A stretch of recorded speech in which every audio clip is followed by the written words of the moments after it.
आज की ये कहानी यूपी के एक गांव से फैजल ने शेयर की है। फैजल ने बताया 2014 में मेरी बेटी हुई। अक्टूबर महीने की बात है। ये इंसिडेंट उसी हॉस्पिटल का है जो मैं बताने जा रहा हूँ। मेरी वाइफ का ट्रीटमेंट पहले घर के पास ही एक गवर्नमेंट हॉस्पिटल में चल रहा था। यह हॉस्पिटल ज्यादा बड़ा तो नहीं है। किसी का नॉर्मल केस हो तो यहाँ पे डिलीवरी होती थी, पर मेरी वाइफ का केस थोड़ा कॉम्प्लिकेटेड था। एक रात 9 बजे के आसपास उसे अचानक से पेन होता है। हम जल्दी से उसे हॉस्पिटल लेके भागे। वहां पर जो स्टाफ था, उन्होंने इमरजेंसी वार्ड में मेरी वाइफ के चेकअप वगैरह किए और थोड़ी देर में मुझे अंदर बुलाया गया। उन्होंने बताया कि इनका केस थोड़ा ऐसा है कि हम रिस्क नहीं ले सकते, हमें इन्हें रेफर करना होगा। यहाँ पर मुझे 2-3 हॉस्पिटल के नाम बताए गए जो काफी बड़े और अच्छे खासे गवर्नमेंट हॉस्पिटल में उनका नाम आता है।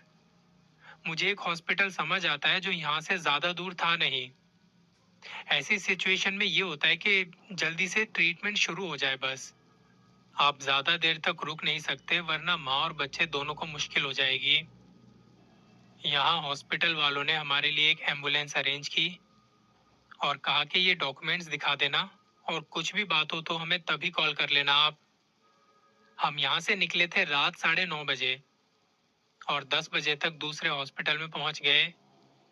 वहां पर जाके वार्ड में मैंने सारे डॉक्यूमेंट्स दिखाए और उन्होंने तभी ट्रीटमेंट शुरू कर दिया। रात भर मैं अपने घर वालों के साथ वेटिंग एरिया में बैठा रहा। इस वक्त भी वहाँ कई सारे लोग थे। कोई किसी बेंच पे सो रहा है, किसी ने जमीन पे कुछ बिछाया हुआ है और वहाँ बैठे हुए हैं। जब भी अंदर से कुछ अनाउंसमेंट होती तो हमें लगता कि अब कोई खबर मिलेगी, पर इंतजार करते सुबह होने को थी और 5:09 पर खबर मिलती है कि आपकी वाइफ को एक बेटी हुई है। सारा कुछ सही से हुआ, डिलीवरी नॉर्मल थी। 2 घंटे बाद मेरी वाइफ को जनरल वार्ड में शिफ्ट कर दिया। यहाँ हॉस्पिटल में दो बिल्डिंग है, एक नई और एक पुरानी। हमें जाना था नई बिल्डिंग के 4th फ्लोर पे। कमरा नंबर 05 दिया गया हमें, जहाँ अंदर 3 बेड थे और तीनों के तीनों फुल। माँ ने मुझसे कहा तू घर चला जा, थोड़ा आराम करके शाम को खाना लेके आ जाइयो।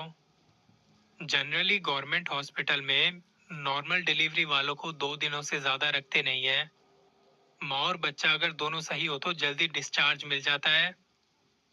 मैं आपको थोड़ा नक्शा बताता हूँ इस फ्लोर का, क्योंकि ये स्टोरी का मेन पार्ट है। लिफ्ट से या सीढ़ियों से ऊपर जाते ही एक बड़ा सा हॉल है, वेटिंग एरिया भी कह सकते हैं।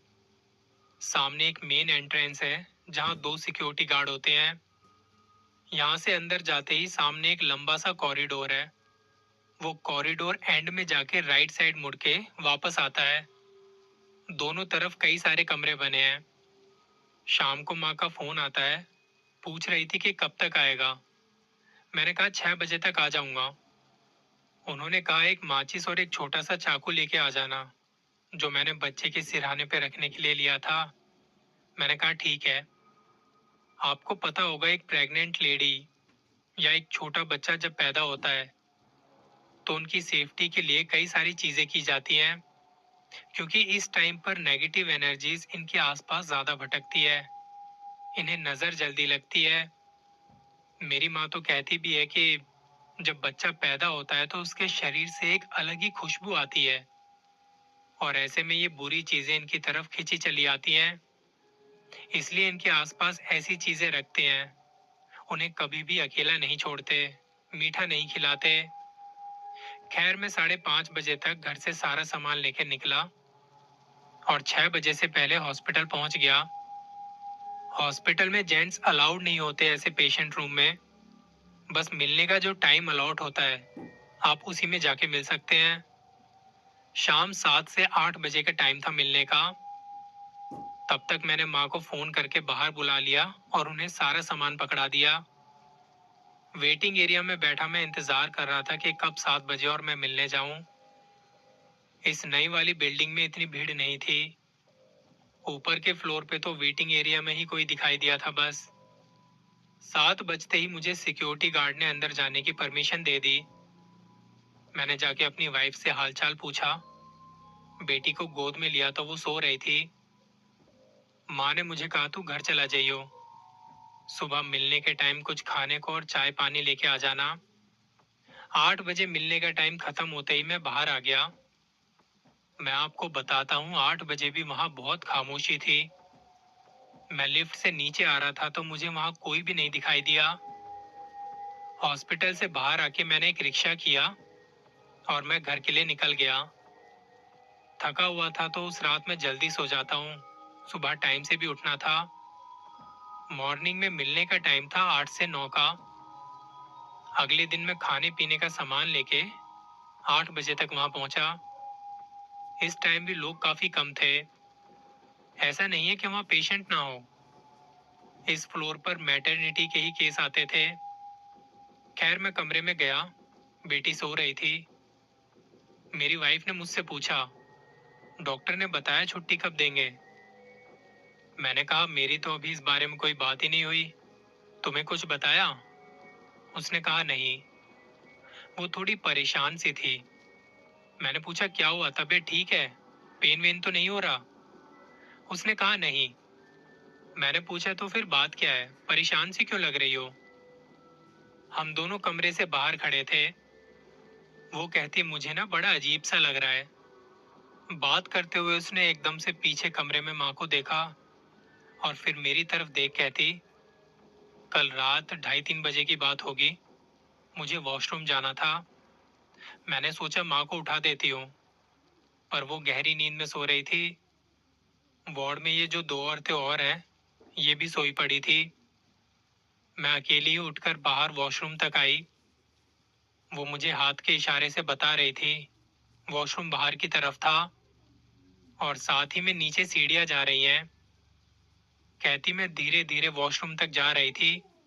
पूरा कॉरिडोर खाली है, कुछ लाइट भी बंद थी। मैं दीवार का सहारा लेते हुए वॉशरूम तक आई। मेरा ध्यान जाता है सीढ़ियों की तरफ। मैंने देखा एक औरत सीढ़ियों पर बैठी हुई है और उसके हाथ में बच्चा है। उसे हिला रही है और कुछ गुनगुना रही थी, मानो बच्चे को सुला रही हो। मैं उसे देखते हुए वॉशरूम तक आई, दरवाजा लगाया और जो आवाज अभी बाहर सीढ़ियों की तरफ से आती सुनी, अब वो वॉशरूम के पास से आने लगी। मुझे लगा वो यहीं कहीं कॉरिडोर में घूम रही होगी, पर ये कौन सा टाइम है बच्चे के साथ इतनी रात को यहाँ घूमने का।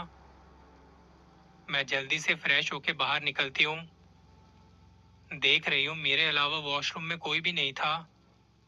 मैंने आके हाथ धोए और वापस से आहिस्ता आहिस्ता अपने रूम की तरफ जाने लगी। पूरा कॉरिडोर खाली था। मेरी नजर फिर से सीढ़ियों की तरफ चली जाती है। गुनगुनाने की आवाज आ रही थी। जब मैं वॉशरूम में आई तो वो बैठी हुई उसकी पीठ मेरी तरफ थी। मैंने उसका चेहरा नहीं देखा था, पर अब जब जा रही हूँ तो वो बिल्कुल नीचे वाली सीढ़ी पे खड़ी होके ऊपर की तरफ देख रही है। उसने बच्चे को अपने कंधे से लगाया हुआ है। जैसे ही मेरी नजर वहां जाती है, वो गुनगुनाते हुए एकदम से चुप हो गई। मुझे पता नहीं क्यों उसे देखते ही डर सा लगने लगता है। मैंने तभी अपनी नजरें वहां से हटाई और अपने रूम की तरफ जाने लगी। मैं बार बार हल्का सा मुड़ के पीछे देख रही हूँ। मुझे लग रहा था वो मेरे पीछे आ रही है।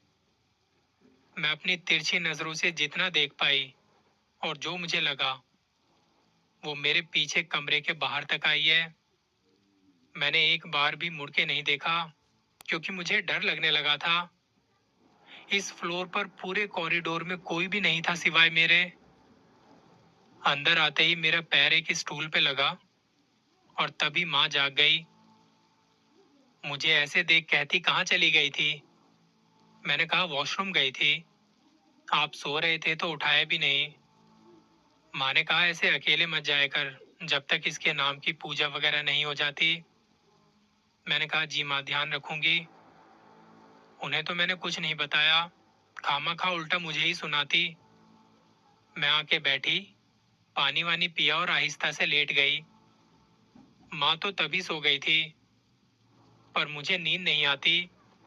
दिमाग में यही सब घूमे जा रहा था। कमरे में सब सोए पड़े थे, बहुत शांति थी। मैं कुछ सोचने लगी और तभी बहुत हल्की सी आवाज आती है, जैसे कॉरिडोर में कोई तो है। मैं चुपचाप लेटी दरवाजे की तरफ देखने लगी और मुझे लगा अभी कोई अंदर झांक रहा था और मेरे देखते ही पीछे हो गया। मैंने बेटी के ऊपर हाथ रख लिया और दोबारा से दरवाजे की तरफ देखने की मेरी हिम्मत नहीं हुई। मैंने अपनी वाइफ को कहा, तुम ना फालतू में इतना सोच रही हो। मैं आज पूछता हूँ डॉक्टर से तुम्हें छुट्टी कब देंगे। मैंने माँ से बात की कि आप घर चले जाओ, थोड़ा रेस्ट करके शाम को आ जाना। मैं बाहर वेटिंग एरिया में रुक जाता हूँ, कुछ होगा तो ये फोन करके बुला लेगी। माँ ने कहा ठीक है। बच्चे के गंदे कपड़े वगैरह लेके वो चली जाती हैं कि शाम को आऊंगी फिर। मैंने अपनी वाइफ को बोल दिया था कुछ जरूरत हो तो फोन कर देना। मैं बाहर वेटिंग एरिया में ही बैठा हूँ। उसने कहा ठीक है। वो दिन मेरा ऐसे ही निकल गया। कभी मैं नीचे कैंटीन में जाके बैठ जाता, तो कभी वेटिंग एरिया में। शाम 6 बजे तक माँ थोड़ा खाना और सामान लेके हॉस्पिटल आई। मिलने के टाइम पर मैं अपनी वाइफ से कह के चला गया कि रात में अकेले बाहर नहीं निकलना, माँ को उठा देना, नहीं तो किसी नर्स को बुला लेना। उसने कहा ठीक है, मैं देख लूंगी, तुम जाओ। रात 7:15 का टाइम हो रहा था और अभी से ही कॉरिडोर इतना खाली दिखाई दे रहा है। मैं उस फ्लोर को अच्छे से देख रहा हूँ। वॉशरूम की तरफ जाके भी देखा, नीचे जाती सीढ़ियों पर गया। वहां कुछ भी ऐसा वैसा नहीं लगा मुझे। नॉर्मल सीढ़ियां थी जो ऊपर से नीचे जा रही हैं। मैं छुट्टी के लिए पूछता पर वहां मुझे कोई दिखाई नहीं और फिर मैं घर निकल गया। अगले दिन भी मुझे जल्दी उठना था। मिलने के टाइम से पहले पहुंच जाओ तो थोड़ा ज्यादा टाइम मिल जाता है। मुझे घर आने के थोड़ी देर बाद ही नींद आ गई। सुबह अपने टाइम पर ही उठा और तैयार होके निकल गया। हॉस्पिटल जाके मैंने कैंटीन से थोड़ा खाने का सामान लिया और मिलने के टाइम तक रूम नंबर 5 में चला गया। मेरी वाइफ ने बेटी को अपनी गोद में उठाया हुआ है। वो उसे सुला रही थी। माँ कहती तू यहीं रुक, मैं फ्रेश होके आती हूँ। उनके जाते ही मैंने अपनी वाइफ से पूछा, रात नींद वींद तो आ गई थी ना? कल जैसा तो कुछ नहीं लगा? उसने कहा, कल तो बस मुझे ही ऐसा लगा था, पर रात को ये जो सामने औरत बैठी है, कल उसे कुछ लगा। मैंने धीरे से पूछा क्या लगा? उसने कहा रात 1-1:30 बजे की बात होगी। बच्चा रो रहा था, उसे दूध पिलाने के लिए उठी। कमरे का दरवाजा खुला हुआ था।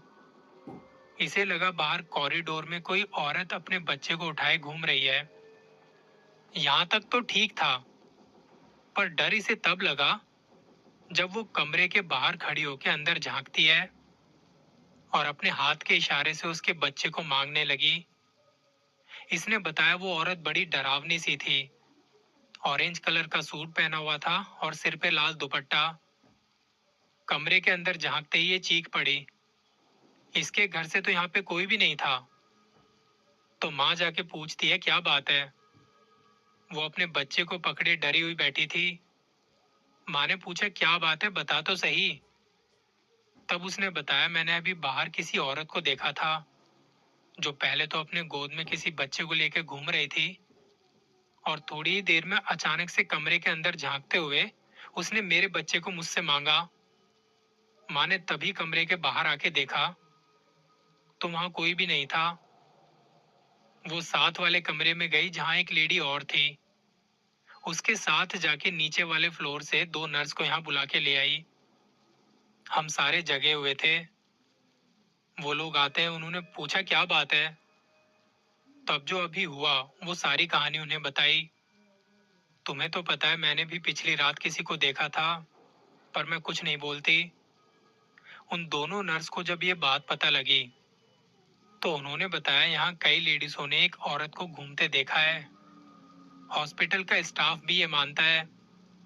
उस औरत के बारे में बताया जाता है कि उसकी डिलीवरी के टाइम पर बच्चा और वो दोनों की मौत हो गई थी, जिसके बाद उसके घर वालों ने हॉस्पिटल वालों के साथ बदतमीजी की।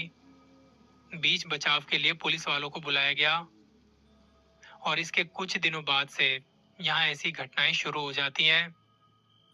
कई लोग बताते हैं वो औरत रात को इसी फ्लोर पर घूमती है और उन बच्चों की तलाश करती है जो अकेला हो, ताकि उसे अपने साथ ले जाए। ऐसा खैर हुआ तो नहीं है कि किसी का बच्चा गायब हो गया हो, पर जिन्होंने भी देखा है उनके हिसाब से ऐसा हो सकता है। और अभी आपने भी बताया कि वो आपके बच्चे को आपसे मांग रही थी। फैजल ने बताया उस टाइम पर मेरी बीवी ने भी लगे हाथों पूछ लिया कि छुट्टी कब मिलेगी। नर्स ने कहा कल 11 बजे जब डॉक्टर आएंगे तो वही आपको देख के बताएंगे। इतने में फ्रेश होके माँ भी आ गई। हमने साथ बैठ कुछ खाया पिया और इंतजार करने लगे कि डॉक्टर कब आएंगे। अब तो मेरे मन में भी यही चल रहा था कि जल्दी से छुट्टी मिल जाए तो अच्छा है।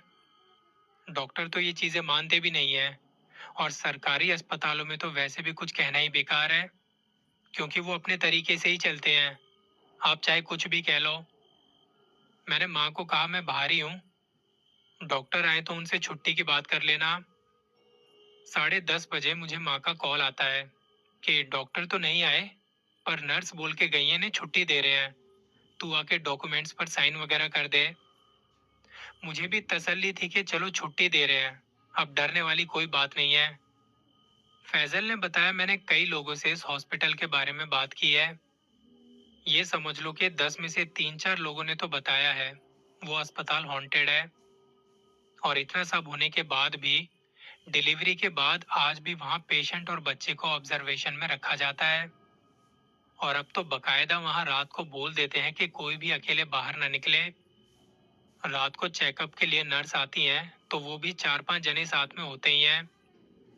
सोचिए यहाँ पर जो पेशेंट रुकते हैं और जिन्हें असल बात पता है उनकी क्या हालत होती होगी। फिलहाल इस एपिसोड में बस इतना ही। जल्दी मिलेंगे।